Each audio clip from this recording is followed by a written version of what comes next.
name is Holly Millican, and I am the head teacher mathematics at Orara High School in Coffs Harbour, New South Wales. Thank you guys so much for taking the time to listen to my presentation today. Now, look, as well as some resources and how to put them into practice in your own classroom, I am going to be taking you guys through some of the changes that have occurred in my own classroom, my faculty's classroom, and I have no doubt classrooms across New South Wales and across Australia as well through this COVID period and this changing time that we've sort of encountered in the last couple of years, where technology was integrated into the classroom beforehand, but was maybe not utilized in the most effective manner. So, how COVID has changed that and how we can move forwards from here to ensure that the resources, the time, the effort that we will put in during that COVID period to engage with technology doesn't go to waste and does keep moving in that forward direction. Now, pre-COVID, there was a huge gap in classrooms. There were some teachers in some classrooms in my own school, and I'm sure in other schools as well, who utilized technology to its full potential in the classroom. They integrated it into every lesson, and they really push themselves forwards with their use of technology and didn't use it to just support the teaching they were already doing, but they changed the way they were teaching to engage with this technology.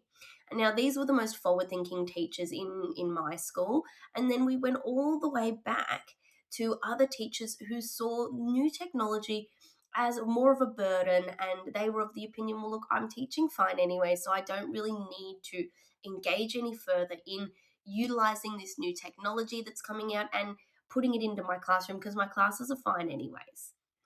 Now, in March 2020, seemingly overnight, everything changed. First, the students were told to work from home, and we as teachers had to find new ways to engage them and get them excited and have them wanting to learn and wanting to be involved in the classroom activities that we were trying to put forwards while we were still at school and they were at home.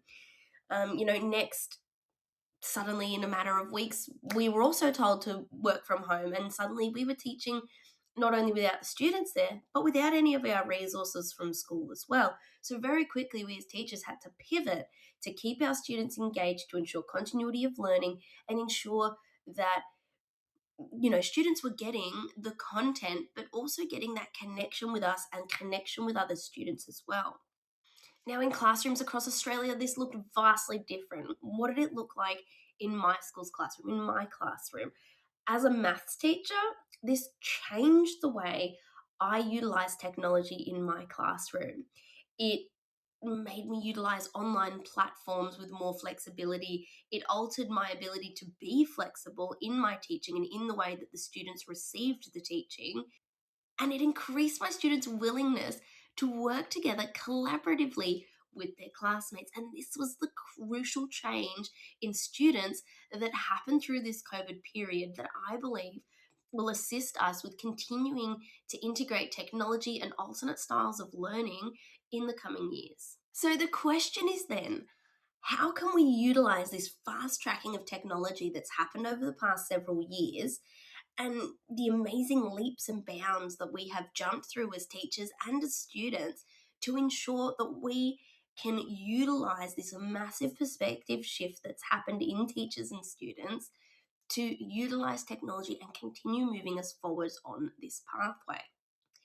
Now, for me, this is where my relationship with BenQ began. I wanted to be able to continue to support my students to engage in the collaboration and the teamwork and the hands-on sorts of activities that I had created for while they were at home to ensure that they had stayed connected with each other. Because they had started engaging so much in this collaboration work and in this teamwork, I was desperate to find a way to bring this back into the physical classroom when they returned to school and expand it so that when I had a third of my class away with COVID, I was able to still engage those students at home in the content that we were learning in class and still engage them with their classmates and still have them feel connected. So increasing their well-being and their level of engagement with the course content as well. By utilizing the EH600 and the EW800 ST portable projectors, I have been able to run lessons in groups self-selected, or targeted remediation type groups, and have students really continue to engage in that deep, meaningful group work where they are supporting each other, they are having deep mathematical conversations with confidence, and really utilizing not only the connection with each other to work on these critical and creative thinking style activities, but creating connection with the students that are at home as well, because the students at home are able to zoom in and engage in a small group conversation. They're able to then feel included in the lesson that's taking place and feel as though they are connected to their classmates and the content that we're learning in class as well. So by moving my teaching style from being me up the front with students listening, I have to self-directed groups, I have been able to increase the engagement of my students and increase outcomes as well.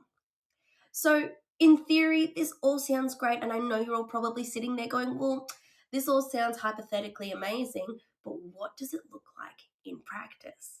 So, what I'm going to take you guys through now is just really quickly a few of the different ways that I actually use these projectors and a few of the resources that I use as my base resources to really jumpstart my lessons and jumpstart the movement from a teacher-centered classroom to a student-centered classroom. And that's really what these projectors have sort of facilitated in my classroom, is that movement from me being the center of the learning to the students being the center of the learning. Now, this first resource is a website called Problemo. Now, this website has a huge range of problems which are aligned to the Australian curriculum and are already preset with easy differentiation strategies to support students with a range of abilities. Now, Problemo is set up in a way which shows students they already have basic problem-solving skills and gives them the freedom and support to try new problem-solving strategies as well. Now, in my classroom, I will usually have one or two of the portable projectors set up, as you can see I have done here. This is at the back of my classroom on my second whiteboard, so I've just got the projectors set up on one of the student desks there to give them their own sort of space and their own sort of zone to engage with this style of questioning. Now, I will usually have some students work in small groups. The students who are usually of a higher level will work more independently. Those who require more support will usually work on the main projector with me so that I can offer them that more individualized support. This style of learning really promotes engagement and collaborations, and students feel as though they're running their own little class. Now, because the students are using a laptop to project this image onto the back whiteboard, they're also able to Zoom students in from home, ones who may not be able to attend due to COVID or other reasons, to really create that inclusion and that engagement from home, that continuity of learning that I mentioned earlier. Now, while this is a mathematics specific resource, there are alternate resources out there that can be utilized in the same fashion as I have utilized this one.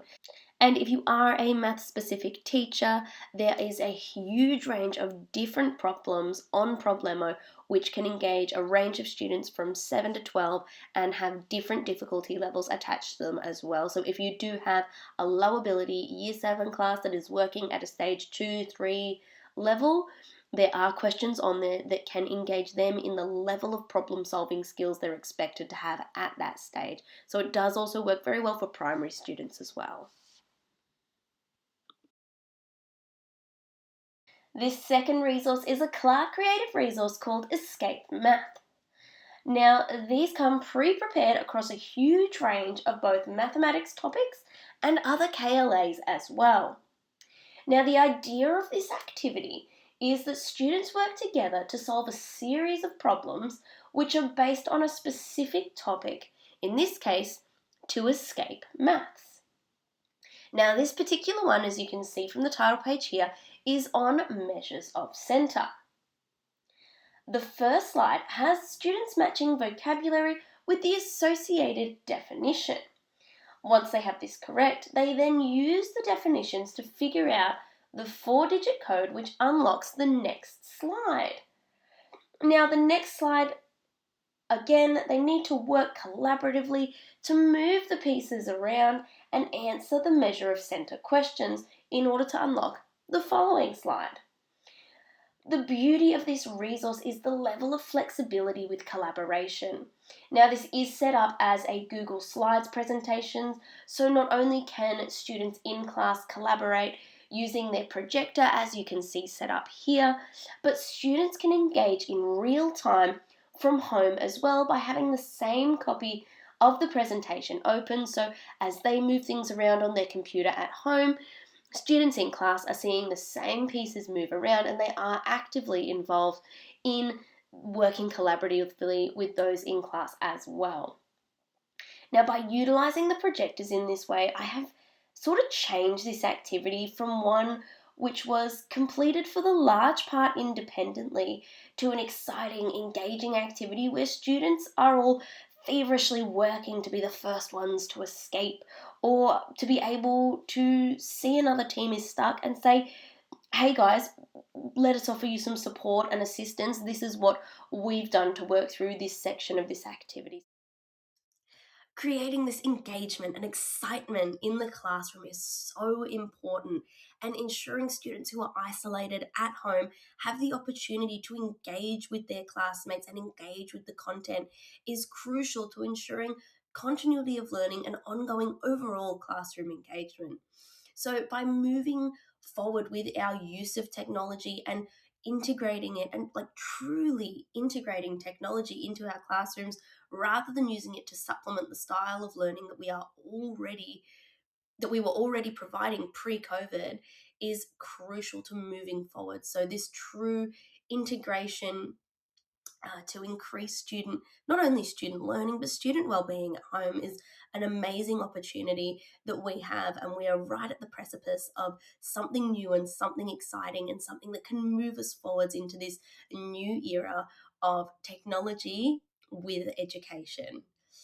Thank you guys so much for listening today. I really appreciate you all taking the time. I believe that I will be zoomed in at this point, so please hang around for a couple of minutes while the guys here swap me over, and I'll be on to take any questions, share any resources with you guys, and have a general chat if anyone's got anything they'd like to say.